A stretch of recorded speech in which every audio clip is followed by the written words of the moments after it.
Хөлбөмбөг гэж юу вэ? Яагаад энэ спортыг дэлхийн 7 тэрбум хүний 5 тэрбум нь хайрлаж биширдэг вэ? Ирч хүч, сенсац, гайхалтай тоглогчид, итгэмээргүй гоолууд, баяр баясгал, өөд гаргууныг байж болох бүх гайхамшиг өөртөө зогсоосон болохоор тэрэ. Хөлбөмбөгийн бестселлер нэвтрүүлэг даваа лав гаргуулад SBS-ийн 1-р сугаа. Хөлбөмбөгт хайртай хөлбөмбөгийг бишрээ үздэг үзэгчдээ энэ сайхан өдрийн мэндийг хүргэе. За хөлбөмбөгийн бестселлер нэвтрүүлгийн 8 дахь дугаарыг эхлэхэд бэлэн болсон байна. Өмнөх дугаараар бид та бүхэндээ Sir Alex Ferguson-ийн номон дээр чухам юу гарч байв, ямар тоглогчдыг юу гэж бичиж байв гэдэг талаар бол сэрүүлсэн байгаа. За өнөөдрийн дугаараар бол одоогийн Manchester United багийн амин зүрх болсон тоглогч Wayne Rooney-гийн тухай ярилцсанаа. Эхлээд бүгдээрээ мэдээж Балжахтайгаа холбогдъё. За Балжахт энэ сайхан өдрийн мэндийг хүргэе. За энэ өдрийн мэндийг хүргэе. За Балжахаар сонь сайхан юу вэ? Ажил төрөл сайн бидтэй. Ямар бодолт гүмсчөө, хэний нэрийг биччихөө. Энэ бодолтгүй л одоо их түүх турсгалтай бодолтгүй дараад байна. За тэгээд энэ дээр бол одоо байгаа үнийн нэр бол одоо 2006 оны дэлхийн аварга Фабио Канаварогийн өөрийнх нь гарын үсэг байгаа. Түүнээс би өөрөө ч одоо зохиогоод бичсэн юм бол одоо биш л дээ. Италид уулзлаа хоёр. Хаагүй энэ Монгол дээр гитэн нэг юм явж очоо тэгээд улсууд цаасан дээр гарын үсгээ зурулаад байсан. Би ч одоо энэ бодолтыг өмсцөө очсон. Тэгээд угаасаа ч гарын үсгийн зурвалч доо гэд энийг нэг өмсдөггүй юм уу? Тэгээд Дэмий хадгалж яхаар гарын үсгийн зурвалчаа хадгалж сүүлд нэг Италийн нэг хэрэг таарсан балаад. Тэгээд нэг тийм учиртай. Тэгээд одоо сүүлийн үеийн ажил төрөл бол яг аваргуудын лигийн шгшээ 16 эхлээд сайхан байна. Премьер лиг ч одоо тэгээд энэ дөрвөлх нь нэгдэхгүй сайхан байна шүү дээ, тийм үү? Тэгээд дээр нь одоо бестселлер нэвтрүүлэг маань ямар ч үсэн ингээд Sir Alex Ferguson-оор одоо ингээд нэг удаагийн нэг хэсэг ажил бол ингээд тэр нэг цикл бол гараас гарч байна. Тэгээ өнөөдөр бол одоо тэгээд Wayne Rooney-гийн тухай яриад бас дахиад ярихад бол одоо тэгээд хэсэг нөхдүүд бол одоо Fergie-гийн номыг орчуулах эрхийг авсан. Тэгээд хүсэлт ирсэн учраас тэгээ бүгдээ бол одоо зогсоохоос өөр аргагүй. Бестселлер гэдэг бол одоо ямар дуусах юм биш гэж байна. Бүх хөлбөмбөгчтэй намтраа байна уу гэвэл байна. Би ч бас бүр сүлдээ давраад юу яаж байгаа ш. Fergie-гийн номыг Gary Neville-ийн номтой бараг тулгаж илтэр уншаад байгаа ш. Тэгээд харин тулгаж уншснээр сонин сайхнаас гэх юм бол одоо бас Beckham-ыг явахч Gary Neville-ээс хамгийн их одоо хамссан хүн биш. Тэр хоёр ч нэрөөсөө шгшгийн болон Manchester United-ийн баруун нэгүртэрээс өстө Тэмээний хоёр өгшиг урд хойноон орж Оонын хоёрын өгшиг зэрэгцэж явсан хоёр гэдэг чинь бурхан багш минь шал өөр өдөг гэж шийдсэн. Beckham яваад өгөхөд тэгэл өрөөсөн нэг жигүүр угарж байгаа та адил энтер гэж. Fergie-гийн номон дээр бол тэгж байхгүй байгаа байхгүй. Beckham ингээ надтай ингэж өөр өнцгөөс харж байгаа юм чинь. Тэгэхээр ер нь тэгээд хөгжин дэмжигчтэй хэлэхэд бол ер нь өөр бидний тэр Manchester United-ыг сонирхдаг, шүтдэг, дэмждэг үгүй энэ нь бол онц биш шүү дээ. Ерөөсөө зүгээр л ер нь хөлбөмбөгчдийн амьдрал ийм байт юм байна. Хөшгөний цаана ийм амьдрал явагдсан байна гэдгийг л ойлгуулах санаатай л би одоо энэ нэвтрүүлгийн гол утга учир нь тэр гэж бол бодоод байгаа юм. Тэгээ бас нэг ёс юмбгэр төр төмбгэр гээд бас нэг бэлэг дэмбэрлээ ч гэсэн бодсон бас сая ч одоо Wembley-д очиод нөгөө энэ нодлоо аварчин Fergie-тэй уулзсан учраас энэ олон бестселлерийн алинаас нь эхлэх вэ гэдээ та нарыг санал тавихаар чинь бас бэлэг дэмбэрлээ одоо нас намтай бодоод тэгээд нөгөө найр ахаасаа наадам дүүгээсэ гэдэг энэ бестселлер чинь найр байхгүй тэгсэн байна гэдэг айгуу гоё юм болж байгаа. Тэгэхээр найр ахаасаа гэдэг нас намын одод бол Fergie-гээс эхэлсэн. Одоо тоглогч нарын юу руу ороод ирэхээр бол хамгийн ахмадаар нь Ибрага барьж авсан билүү гэж бодоод тэгээд одоо Месси энтриг бол одоо тэгээд дараах нь Gerard Morrell-ыг дараа нь явсан дээр хаа. Тэгээд үзэгчтэй бол ямар ч байсан SBS телевизийнхэн бол уудаахгүй. Тэгээд ер нь бас нэвтрүүлгүүдэд тэгээд YouTube дээр тавьж байгаа гэдгийг та бүхэн бол мэдж байгаа. Бас нэг тийм цаг тухайд нь эфирээр үзэж чадаагүй YouTube-ээс үзэх бол боломжтой. За ингээд бүрүүнийгийн өмнөх бие халаалт бол нэг ярихад нэг иймэрхүү байна. За мэдээж Wayne Rooney гэдэг одоо агуу тоглогч ямар ч байсан Manchester United багт өссөн болж байгаа. Мэдээж та бүхэн бол Rooney-гийн гайхалтай тоглолтуудыг манай SBS телевизийн Премьер Лигийн одоо бүх тоглолтуудаас заван аваргуудын лигээс бол хүлээн авч үзэж байгаа гэж би итгэлтэй байна. За тэгээд Wayne Rooney-гийн тухай үргэлжлүүлэн ярихаасаа өмнө хэдүүлээ ямар ч гэсэн нэг одоо бичлэгийг бол үзье. За тэр нь бол мэдээж саяхан болж өнгөрсөн West Bromwich Albion болон Manchester United багуудын тойм бичлэгийг хэдүүлээ үзье. За энэ бичлэгээр юуг харуулахыг зорж байна гэхээр Wayne Rooney-гийн хувьд бол энэ тоглолтод 1 гол оруулж 1 оновчтой дамжуулт өгсөн байгаа. За энэ 1 гол 1 оновчтой дамжуулт гэдэг үзүүлэлт нь Wayne Rooney бол Английн Премьер Лигийн түүхэнд нэрийг нь бичүүлсэн байгаамаа. За тэгээ бүгдээрээ энэ тойм бичлэгийг үзчихэд тэгээд студид дээр эргээд уулзъя авчихтай.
За ингээд үзэгчдээ хөлбөмбөгийн бестселлер нэвтрүүлгийн 8 дахь дугаар мэдээж үргэлжлэн та бүхэнд хүрж байна. Бүгдээрээ сая West Bromwich Albion болон Manchester United багуудын тоймыг ямшаасан хамтдаа үзлээ. Энэ тоймор бол юуг илэрхийлсэн бэ гэхээр Rooney-гийн хувьд бол 5 удирал тутамд за 10 гол болон 10-аас дээш оновчтой дамжуулт өгсөн гэдгээр Премьер Лигийн түүхэнд нэрээ бичвч 1-р байранд орж ирсэн байгаа. За тэгээ Rooney-гийн хувьд бас 10 удирал дараалан 10 ба түүнээс дээш голыг бол оруулж ирснээр агуу Frank Lampard-тай хамт бол 2 тоглогчоор бичигдсэн байдаг юм аа. За тэгээ Rooney-гийн тухай хоёлаа яриагаа эхлүүлье те. За Rooney одоо Манчестер Эвертоноос ирж ирсэн тухайн үедээ нэлээд шуугинд нэгдэжсэн. За энэ талаар та нэг ярихгүй. Ерөөсөө Rooney чи Манчестер Юнайтед ирэхээс өмнө бол да Английн шгшээ гэнтэр тоглоод бол ерөөсөө бүр тийм ерөөсөө завтай нэртэй болцсон байсан. А Sir Alex Ferguson-ийн хувьд бол да 15 настайд нь 14 настайд нь ирээч гэж нэг гуугаад 16 настайд нь ирээч гэж нэг гуугаад тэгээд одоо мань хүний судсаар нь бол Эвертоны цэнхэр цус хүйжсэн учраас бол тухайн үед тэгээд нялхч байсан юм байгаа үз. Тэгээд за яг хөө чи тэгжил өсөн бодчихлоо чамаа хэлж байгаад авнаа гэж байгаа. Тэгээд манай хүний чинь 17 настай байхад нь Эвертонтой хийсэн тоглолтын дараагаар шууд өрөөндөө дуудаж оруулж ирээд ерөөсөө тэр Bill Kenwright гэдэг одоо тэр Эвертоны эзэн байгаа. Энэ эзнийг бол одоо David Moyes Beckham Rooney-гийн дасгалжуулагч нь бол одоо байсан. Эвертоны. Тэгээд ерөөсөө энэ нэг ингээл цуглуулаад тэгээд Манчестерийн удирдлагууч үүжсэн ширээ тойрч суугаад Bill Kenwright гэдэг ерөнхийлөгчд бол одоо ингээ Rooney-г авахар боллоо. Бид нар ерөнхийдөө бол тохирчлоо гэдгсэн чинь нөгөө ерөнхийлөгч шууд уулаад ерөөсөө алив нэг уцаар ирэх ээжтэйгээ ирээгээд ээж рүүгээ залгангуудаа ээжээ манай хүү хулгайхслаа штэ эдгээр ямар муухай юм бэ энэ гэж орилж марлаад тэр бол ерөөсөө кино жүжигчин кино продюсер тийм мөнгөтэй шоучин одоо манайхаар ярих юм бол хэммэн гэдэг одоо нэг кино продюсерлдэг гэдэг утгаар нь Ошин шогийн үрлээс шиг юм багхгүй. Тэгээд нэг хөөхөн амиад болох юм бол жүжиглчин тэгээд одоо тэгээд яг тэгээд тэнд чи үүлж муулаад арайчтай мараачтай тэгэнгүүт нь Верген анаас нь ээжтэйгээр үүлж уулаад жүжиглж яхад нь Верген анаас нь хэлжсэн гэж байна. Үгүй чин зүгээр ахгүй 50 саяар аавна гэж ээжтэй дамжуул энэ тэр ухааны юм яриад. Тэгээд иржсэн түүхтэй. Ерөөсөө ингээд үүлж хайлуулаад ирсэн Rooney-гийн хувьд бол одоо нэгдүгээрт од олцсон байсан гэдгийг би хэлсэн. Тэгээд нөгөө тэр чинь нөгөө 2004 оныхоо Европын аваргад бол одоо нөгөө харин ялхаараа энэ төр очсон байсан үе шүү дээ, тийм ээ. Английн шгшээгийн өмнөөс тоглолцсон байсан үе. Тэгээд ерөөсөө гэрээ байгуулаад дараа нь анхныхаа дебют тоглолтыг бол ерөөсөө Фенербахчегийн эсрэг аваргуудын лиг дээр ийгүүч 6-2-ын харьцаатаагаар Манчестер Юнайтед хожиход Rooney 3 гол оруулаад одоо ингээл гайхамшиг Өөрөө нэг юм эхлэл бол одоо тавигдж байгаа.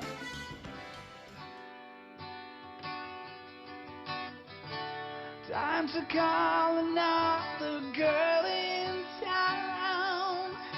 Options here for Van Nistelrooy. One of them is Wayne Rooney. Wayne Rooney scores for Manchester United. And it's not the last time that you will hear that. 17 minutes into his European career, Wayne Rooney finds the big stage just to his right. The show is over, let's just say goodnight. And all the feelings that were locked inside are free. It's Rooney. It's inevitable. First time in a long time, I'm here on my own. And I'm finding reasons. Премьер лигт бол Рүүни ирснээрээ бол мэдээж одоо Премьер лигт байснараа бол мэдээж агуу амжилтууд өгөөл ээж дараадан үзүүлсээр байгаа гэдэг манай үзэгч мэдж байгаа. Аврагуудын лигийн тухайд бол Фенербахчегийн эсрэг хийсэн тоглолтод бол 3 гол оруулж 1 оновчтой дамжуулалт өгсөн гэдэг үзүүлэлтээрээ Аврагуудын лигийн түүхэнд бол хамгийн залуу ийм тоглогч болсон байгаа. За тэгээд хамгийн залуудаа бол мэдээж нэг тоглолтод хэтрик хийн гэдэг нэр бол одоогийн байдлаар Рүүнигийн нэрээр бичигддэг. За одоо тухайн үед бол 18-наас 335 өдөртөө Рүүни энэ амжилтыг тогтоож байсан. За тэгээд Рүүнийг ирсэн жил бол Манчестер бас тийм сайн байгаагүй лигт бол 3 дугаар хайранд орсон. За мөн аврагуудын лигт бол шүгний 8-аас хэтрэг өгсөн ийм үзүүлэлтүүд байгаа. За тэгээд Рүүнигийн хувьд бол одоо маш олон тийм шагналыг бол авч байсан. Түүний одоо гол шагнал нь бол мэдээж Goal of the season буюу шилдэг гол гэдэг шагналыг бол 3 удаа хүртэж байсан. За тэгээд бүгдээрээ Рүүнигийн Манчестерт одоо өнгөрүүлж байхдаа одоо мэдээж өнөөдрийн төвшөнд оруулж байсан гайхалтай 10 голыг үзчихэд за тэгээд студид эргээд уулзъя үзэгчтэй.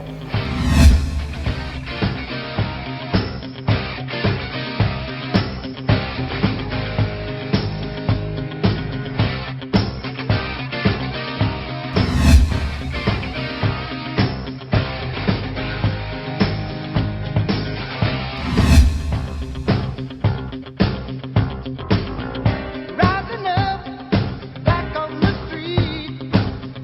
Did my time, took my chances. Went the distance, now I'm back on my feet. Just a man and his will to survive. So many times it happens too fast. You trade your passion for glory. Don't lose your grip on the dreams of the past. You must fight just to keep them alive. It's deep, eye of the tiger, the thrill of the fight, rising up to the challenge of our rivals. And the last, no survivors, don't sweat in the night. And is watching us all with the eye of the tiger. Face to face, out in the heat, hanging up, staying hungry. They take the odds till we take to the street for the kill. It's the skill to survive. It's deep, eye of the tiger, the thrill of the fight, rising up to the challenge of our rivals. And the last, no survivors, don't sweat in the night. And he's worth. Студид эргээд уулзч байна мэдээж хөл өмгийн бестселлер нэвтрүүлгийн 8 дахь дугаар үргэлжилж байгаа. Энэ удаагийн дугаараар бол бид та бүхэндээ Sir Alex Ferguson-ы ном дуусаж байгаа гэдгийг ямар ч байсан сануулж байгаа. Гэхдээ хөл өмгийн бестселлер нэвтрүүлэг гэдгийг дуусаагүй гэдгийг сануулхад бол таатай байна. За энэ удаагийн дугаараар бол Манчестерийн амин зүрх болсон тоглогч Рүүнигийн талаар ярилцж байгаа. Рүүнигийн хувьд бол ирсэн жилээ одоо 7 хоногт 12,000 паундын цалин авдаг болсон бол өнөөдрийн төвшөнд бол Рүүни Премьер лигийн хамгийн өндөр үнэтэй хөлбөмбөгчдийн нэг нь болсон. За нэг нь гэж бүр хамгийн нэгдүгürt бичигдэж байгаа. Түүний хувьд бол 7 хоногт 300,000 паундыг авч байгаа. Тэгэхээр бол анх бол 12,000 паундыг авдаг гэсэн одоо 300,000 паунд гэхээр бараг 25 дахин цалин бол нэмэгдсэн байна энэ хугацаанд. За тэгээд 300,000 паундыг нь Монгол мөнгөөр бодох юм бол 7 хоногт 660 сая төгрөгийг ямар ч байсан Рүүни бол халаасалж байна. За тэгээд Рүүнигийн одоо холбоотой сонирхолтой мэдээллүүдийг Рүүнитэй холбоотой арга явдлуудыг та нэг үзэгчдэрээ Ferguson жоохон юу гэж бичив те? За энэ бүхнийг бол одоо ер нь Фергигийн номон дээр юу гэж байгаагаар л одоо ярьж байгаа нь шүү гэдгийг үзэгчтэй бол одоо дахин дуулгахад бол одоо ер нь илүүдэхгүй болов уу гэж надад бодогдоод байна. За Рүүни 2010 оны дэлхийн авраг шалгаруулах тэмцээн дээр бол одоо тэмцээний дараа бол одоо гэрээгээ сонгохгүй өнөөдөр явна орно гэж бол одоо нэлийн дэвчгэнсэн. За энэ асуудал юунаас үүдэлтэй юм бэ гэх юм бол өмнө нь бол одоо рүүний эхнэр нь амарчж явах хоорондор бол одоо ийм үндэгч хүүхэнтэй бол харилцаа холбоотой байсан нь бол тогтоогдсон. Хэвлэлээр бол одоо нийтэд зарлагдсан.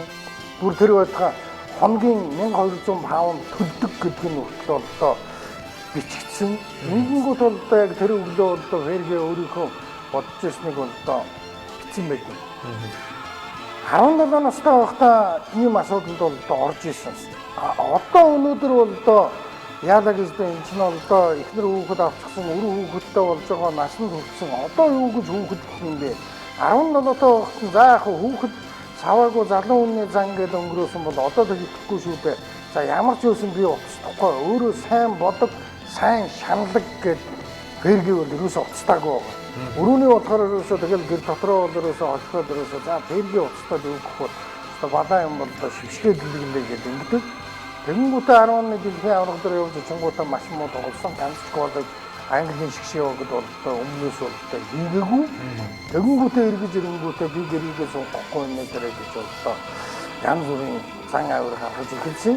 Тэгэл өрөөнийг ярьж байгаа нэрөөсөө шал тэс өөр дали юм яриад юу гэж нэхэр дөнгөж сая бол одоо Вердроос Реал Мадрид Месут өзлийг авчлаа. Та нар бол одоо өзлийг бодлож авсангүй. Энэ багт бол одоо ерөөсөө аврагуудын лигэд төрүүлэх ихтгэл найдвар бол одоо үнэхээр алга. Тэнгүүд Ферге ерөөсөө хэлсэн гэж байгаа. Ерөөсөө захирлуудын зөвлөлийн орон дээр би төлөөлөгчтэйгээ орж ирээд тийм мэрэд ононгуудгүй чи өрөөний уучлаарай лээ. Чи одоо Месут өзлийг бодлож авахгүй чи захиалдаг болсон юм уу? Чи мэддэг болсон юм уу? Чи юу яриад байгаа юм? Чи биднийг аврагуудын лигэд төрүүлэхгүй гэдгийг чи яаж мэдээд байгаа юм? Чи үздэг хардаг болчиход байгаа юм уу? Бид нар хизээ Английн аврагад энэ жил төрүүлэхээс өнгөрлөө гэд гараа хизээ өргөсөн. Бид нар хизээ аврагуудын лигэд төрүүлэхгүй яршиг ингээ болоо гэж шүвгийн 8-д хасагчаад баярлаад хизээ бид нар зогсож ирсэн. Энэ бол зүгээр одоо миний нэмэлттэй. Тий фантаз. Тэр бол ер нь тэгж хэлсэн л байгаа байхгүй. Хизээ чи бид нарыг 1-р варийн төлөө тоглоогүй чи хизээ харсан юм бэ гэж асуусан байгаа. Тэгээд сүүлийн 4 жил бид хэд пенальтчаад байгаа вэ? Аврагуудын лигэд Барсад нөгөө хоёроо зөвчөөд яг тэр мөрөө одоо чи ингээ боддоо бид нар ер нь хэддгээр шат хүртэл хэд явуу гэдэг ингээл лагын юмараа Ферге бол ерөөсө загнаж яснаа хэлсэн байгаа юм. Наад ч юм бол ерөөсө чиний үгүйс чамд хэн зааж өгöd байгаа энийг инээдэр. Тэгээд өрөөний чинь 2-3 удаа эвлэлийн баг уран зарлал би ерөөсө явахаар болсон Манчестер миний үгийг сонсохгүй байна энэ төр гэж нэг бүдсэн тэгж яснаа тэгээд заа би эргээд гэрээгээ байгуулъя гэдэг юм. Ферге бол ерөөсөө өрөөнийг бол ерөөсөө мэддэг байсан гэж байгаа. Би велдрын хүртэл мэддэг байсан. Өрөөний тэр хөл гарын тэр бүдүүн булчин өргөн чээж энэ бол ерөөсөө бангийн өндөр дарамтнд байж ерөөсөө яг нэг формондоо байгаад байдаг. Хоёрын хооронд жижиг гэмтэл аваад нэг хэд хоног амраачихл юм бол тэгэл ерөөсөө байхгүй болчихсон. Дахиад эргэж сэрэгтлээ өрөөний албан ёсны 2-4 тоглолтод орж иж эргэж сэргдэг гэж байгаа ш. Бид нар одоо ингээд нэг өөрсдөө ингээд харахаараа нэг тамирчдаг тийм би одоо тайлбарлагчийн хувьд би дэмтгэлтэй. Тэр мэн эдгрээд эргээ хүрээд ирсэн. Талбай дээр гардаад ирлээ. Энэ удаа гарааны 11-д байна гэж хүнийг ярьдаг тийм. Тэгэд тэр чинь тэр зүгээр нэг тийм сэргэлт авах гэж гарч ирж байгаа нөхөр бас нэг байдгийн байна. Одоо энэ номыг уншсанаар бас олон юм мэдэж аваад байгаа юм л. Өрөөний өдрөөсөө тэгэл гэмтэж байгаа л хэсэг завсарлаж байгаа 20 хоногийн дараа гараад ирэх юм бол баг тэр Фергегийн номон дээр сограазан дайраад алганы өмнөөс гол хийжтгүүл юм бол түүнээс өрөөний тэр нэг талбайн төврүүгүүж орж ирэл буцаж гүүгээл довтлогоон дөрөөсөө араа үүргүү тоглоод байгаа тэр дайчин чанар манар нь бол дөрөөсөө алдагдсан байна л да. Тийм учраас өрөөнийг дөрөөсөө яаж барих уу, яаж өндөр төвшин дөрөөсөө байлгаж явах уу? Анх худалдаж авахдаа өрөөнийг харж байгаа дөрөөсөө хэлсэн байгаа шүү дээ. Ферге бол энэ хөлбөмбө бөгшнийг би хамгийн сүүлд зодог тайлахт нь хагас хамгаалтан дээр тавиарэ. Энэ нөхөр бол ерөөсөө яг тэр урд довтлогчороо сүүлдээ амжихаа байна.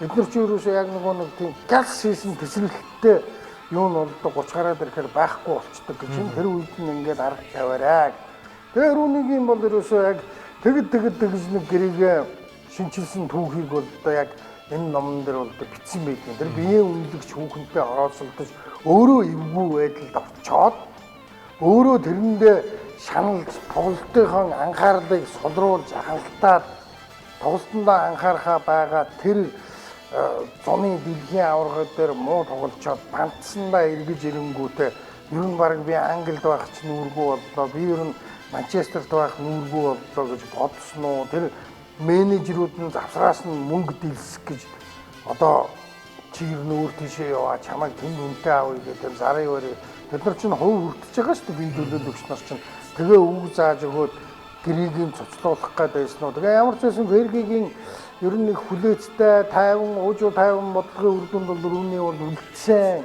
гэж бол би дүгнэх гээд байгаа юм л да. За тэгэлгүй яг мэдээж Рүүнигийн талаар сонирхолтой мэдээлүүд бол өчтөчнөө байдаг. Тэрний зугсгийн хэсгийг манай барьж байгаа та бүхэндээ Sir Alex Ferguson-ийн номон дээр чухам юу гэж бичснээр бол дүгнж байгаа. За Рүүнигийн бол хамгийн сүүлд гаргасан сенсац гэхэд Daily Mirror гэдэг сонин дээр бол Everton-с явсан миний гол шалтгаан бол David Moyes байсан гэж хэлсэн байдаг. За тэгээд үүнийх нь одоо эсэргээрч гэдэг юм уу? Одоо өсдгөн үдийн даваан дээр гихчээр David Moyes бол яг одоо Manchester United-ийн жолоог бол атгаж байна. За тэгээд иймэрхүү мэдээлүүд бол Рүүнийг гэдэг. Мөн Рүүнигийн хувьд бол анх ирсэн жилээ бол 11 гол оруулж удирдлийн одоо оны шилдэг залуу тоглогчоор мөн шалгарч байсан. За ингээд бүгдээрээ хэсэг амс хий. Яаж амс хийх вэ гэхээр Рүүни болон Sir Alex Ferguson-аар бие биенийгээ чухам юу гэж хэлж вэ? Ялангуяа Ferguson Рүүнигийн тухай одоо хэвлэлийн бах хурал дээр юу ярьж байсан бэ гэдгийг үзчихэд за тэгээд эргээд уулзъя. So Alex, how is retirement for you so far? Би зодог тайлаад анхны ярилцлага энд өгч байна. Олон зүйлийн талаар л ярмаар байна. Гэхдээ багийнхаа тухай, ялангуяа багийн амин зүрх Рүүнигийн талаар ярмаар байна.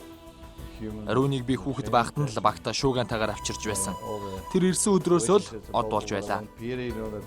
Би түүний хизээч зогсошгүй. Багийн төлөө л гэсэн мундаг чанарыг хүндэлдэг юм. Рүүний анх ирчгээд "Боосоо би хамгийн сайн болмоор байна" гэсэн. Би ч түүнийг хөдөлмөрлөл болохгүй зүйл байхгүй шүү дээ гэж хэлж байлаа. Харин одоо болд тэр хамгийн сайн болсон.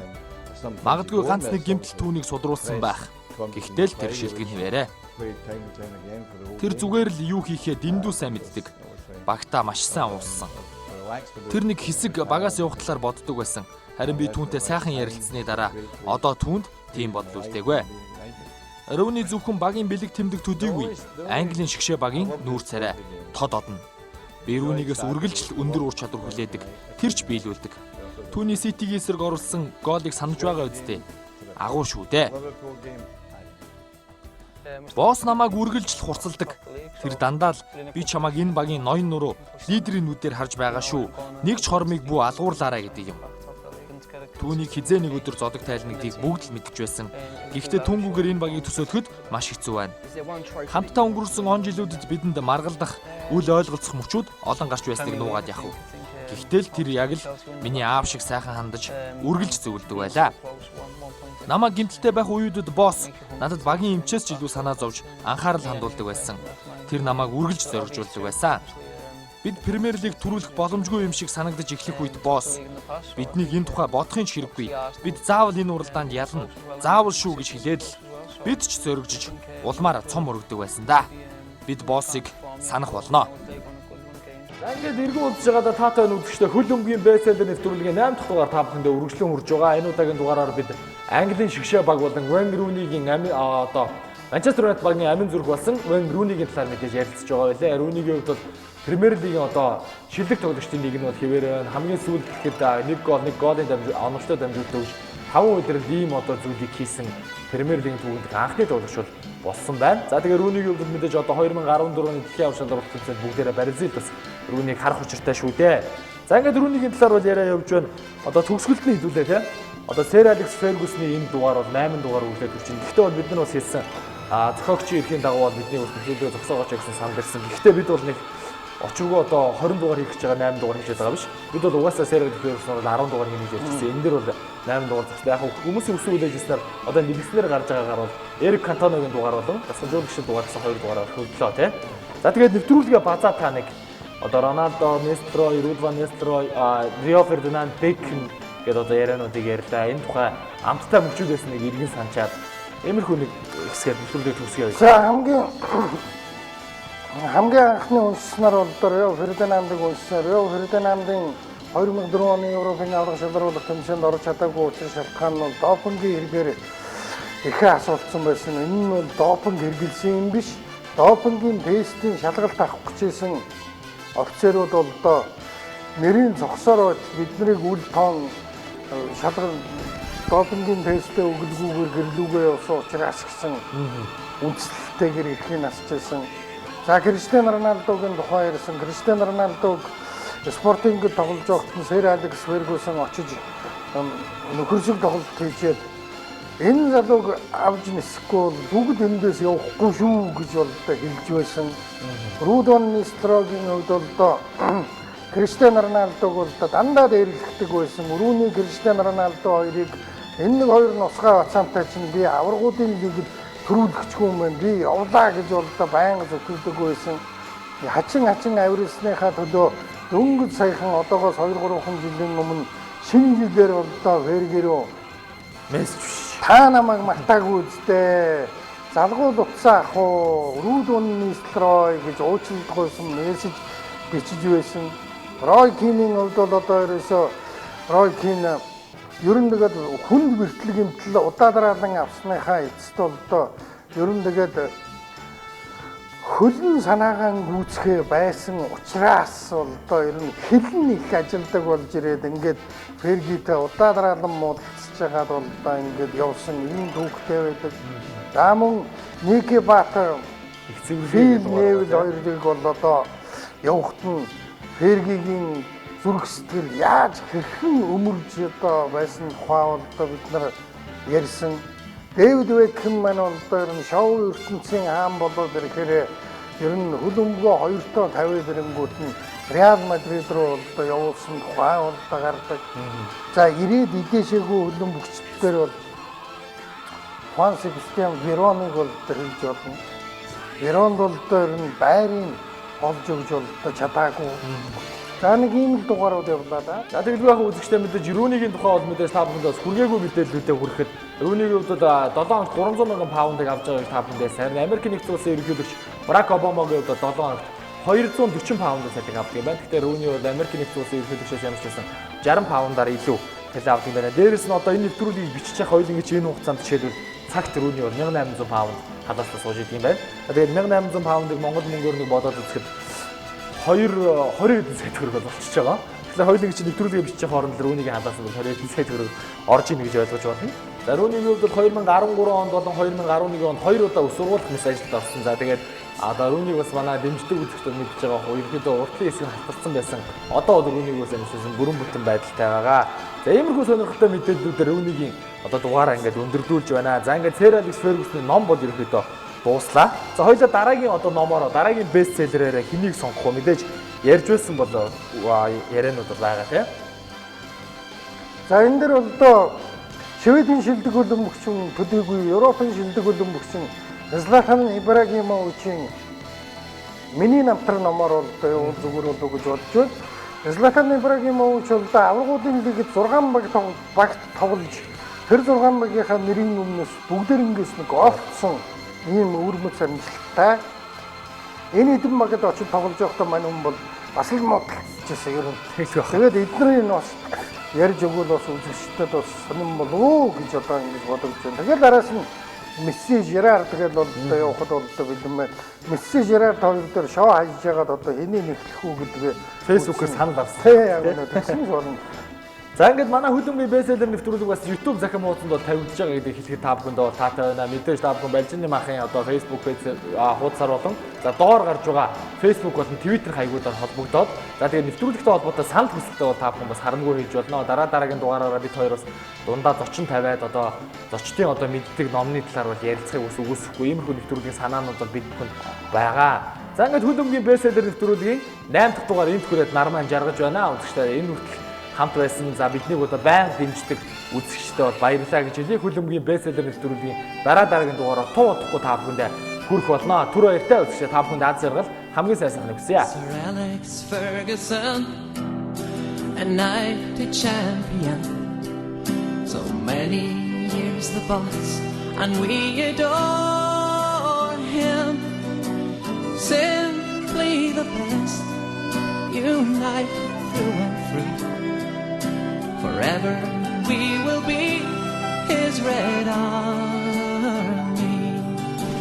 Born in Govan on the night of New Year's Eve, came a boy with dreams to be a champion, and the rest is history. Now he's left a legacy, and he will be remembered forever. Sir Alex Ferguson, a knighted champion, so many years the boss, and we adore him. Simply the best, united through and through. Forever we will be his Red Army. Like the greats from before and others we adore, Fergie keeps the Manchester tradition. We play all out in attack, and we're solely at the back, and that's what makes the club united.